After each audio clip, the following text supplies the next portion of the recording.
आराम से हो जाएगा बोले। ऐसा है, मैं पूरे मध्य प्रदेश के मतदाताओं से और खासकर मध्य प्रदेश के नागरिकों से भी प्रार्थना करता हूं, सारे जिला निर्वाचन अधिकारियों से भी प्रार्थना करता हूं, जितने हमारे आरओ हैं विधानसभा का, जिनको काम दिया गया एसआईआर का, उनसे भी प्रार्थना करता हूं, और जो बीएलओ हैं जो बूथ पर एसआईआर की प्रक्रिया को पूर्ण कर रहे हैं, उनसे भी प्रार्थना करता हूं कि 11 लाख नाम 3 दिन में बढ़ना, 4 लाख से सीधे 11 लाख हो जाना फॉर्म 7 के अंतर्गत, इस बात के लिए साजिश का के और मैसेज देती है जो भारतीय जनता पार्टी ने किया है। भारतीय जनता पार्टी का अखबारों में आ रहा था कि फॉर्म 7 के अंतर्गत मंत्रियों की ड्यूटी लगाई गई है कि 50-50 वोट की रक्षा करो। फिर एसआईआर, चूंकि बीजेपी का राज है, एसआईआर यानी निर्वाचन नामावली को शुद्धिकरण है, तो फिर बीजेपी की सरकार ने मंत्रियों की ड्यूटी क्यों लगाई। राजस्थान और कई राज्यों में इस तरीके के घटनाक्रम सामने आए हैं कि Bharatiya Janata party ST, SC, OBC minority के नाम कटवा रही है, जो कांग्रेस के परिवार है उनके नाम कटवा रही है और फॉर्म 7 का दुरुपयोग कर रही है। फॉर्म 7 के अंतर्गत एक व्यक्ति एक आपत्ति ले सकता है, पर बीजेपी के कार्यकर्ता एक ने 25-25 आपत्तियां ली। इसके प्रमाण हमने निर्वाचन आयोग को दिए हैं। मैं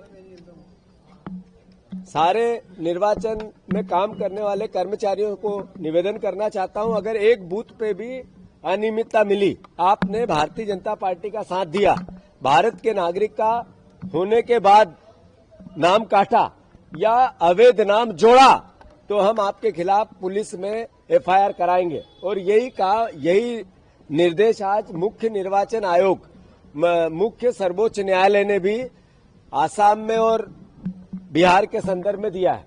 मैं फिर से बीएलओ जितने, उनसे आग्रह करता हूं, आप ईमानदार लोग हो। 95% बीएलओ ईमानदारी से काम कर रहे हैं। 5% बीएलए बीजेपी के नेताओं के प्रभाव में आकर दुरुपयोग कर रहे हैं। मैं आपकी पूरी सीआर बिगड़ जाएगी। जितने बीएलओ हैं, अगर आपने एक भी नाम गलत तरीके से काटा या एक भी नाम गलत तरीके से जोड़ा, तो उसका भारतीय जनता पार्टी के लोग हथेली लगाने नहीं आएंगे आपके आगे के भविष्य के लिए।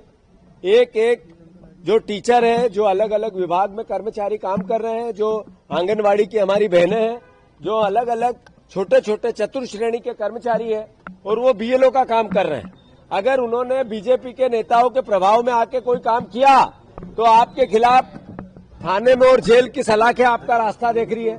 तो मैं फिर से, हमने कलेक्टरों को भी जगह, हमारे जिलाध्यक्ष जा रहे हैं, आज बीएलए 1 है, वो यही बात कहने की गलत तरीके से नाम न जोड़े जाए न काटे जाए। रायसेन में हमारे 20 परिवारों का एक व्यक्ति ने आपत्ति ली, उसके प्रमाण है। एक व्यक्ति ने 200 लोगों के नाम कटवाने की आपत्ति ली, उसके प्रमाण है।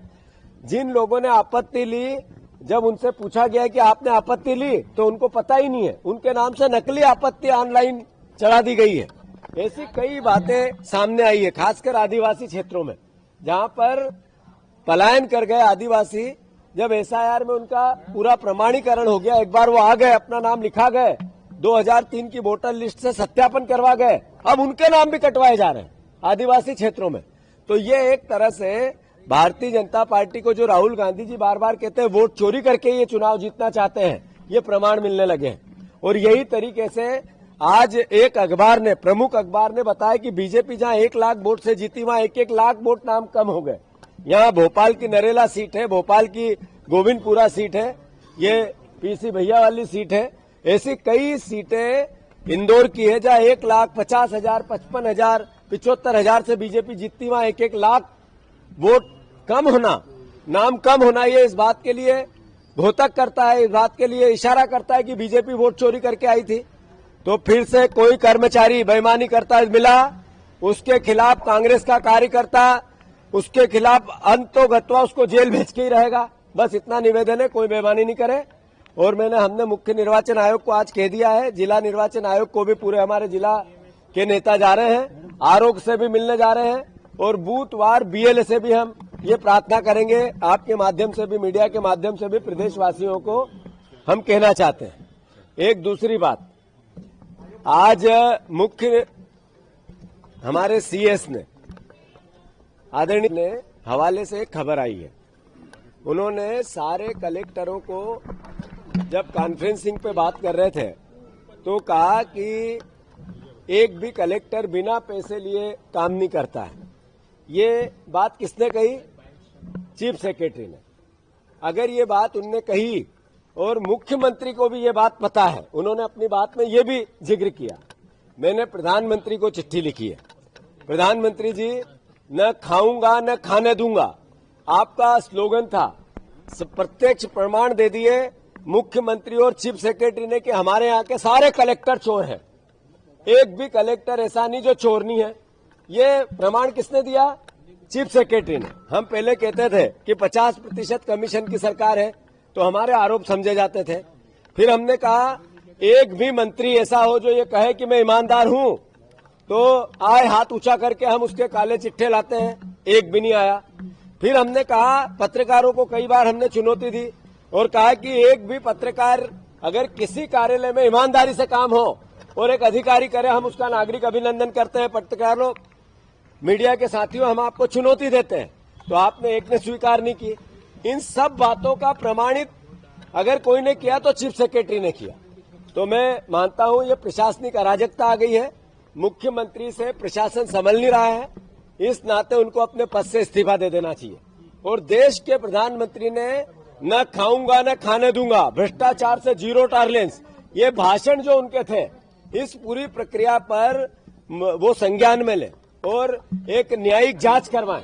अगर कलेक्टर पैसा खा रहा है तो फिर तहसीलदार भी खा रहा है, कलेक्टर पैसा खा रहा है तो एसडीएम भी खा रहा है, कलेक्टर पैसा खा रहा है फिर नीचे के पटवारी, अलग अलग विभाग के सब कर्मचारी खा रहे हैं। और मध्य प्रदेश वासियों, आप खुद समझो कि आप किसी विभाग में जाते हैं, बिना पैसे से अगर काम नहीं होता है तो इसका मतलब है 50% कमीशन के मोहनलाल अभिनंदन यादव जी की सरकार अपना काम कर रही है। तो इसके लिए जनता को भी जागना पड़ेगा।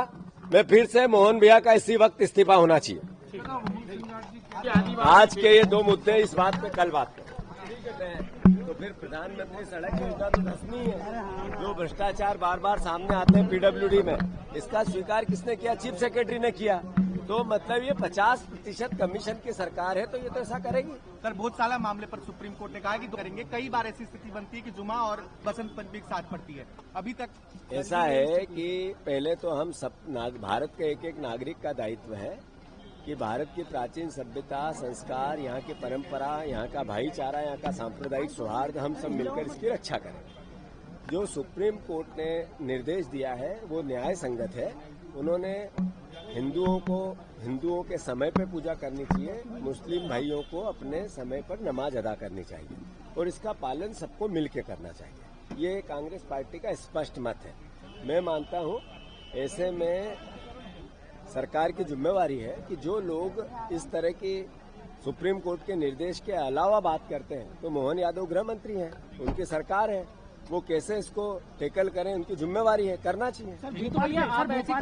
भोपाल के जो सांसद हैं कि मेट्रो पर सवाल उठे कि सड़क ऊंची हो गई, अब वो कह रहे हैं कि भोपाल के मेट्रो के जो प्रोजेक्ट है उसको एलिवेटेड के बजाय भूमिगत होना चाहिए, जो काम चल रहा है उसको रोक देना चाहिए। भोपाल के सांसद को इतनी समझ ही नहीं है कि कैसे डेवलपमेंट होने चाहिए, रोज अपना ही खुद का मत बदलते रहते हैं। और जहां तक प्रश्न है, पहले भ्रष्टाचार ज्यादा उसमें दिखा होगा एलिवेटेड में, और फिर अब भ्रष्टाचार भूमिगत में ज्यादा दिख रहा है।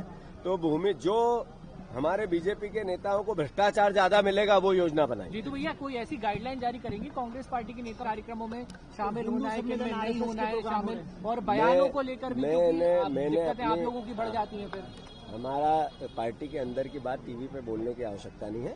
और जहां तक प्रश्न है, कांग्रेस पार्टी की अपनी एक रीति नीति, अपने एक विचार, संस्कार सब है, उसके अनुसार काम करें। अभिजीत शाह की बीजेपी आरएसएस से नजदीकी बढ़ रही है। विजय शाह का इस्तीफा क्यों नहीं हुआ अभी तक? सवाल ये क्यों नहीं पूछते हो आप? सुप्रीम कोर्ट ने कहा कि अपराधी है विजय शाह, तो फिर अपराधी का इस्तीफा होना था कि नहीं होना था? इस पर सवाल मीडिया क्यों नहीं कर रही है? आपको क्या लग रहा है?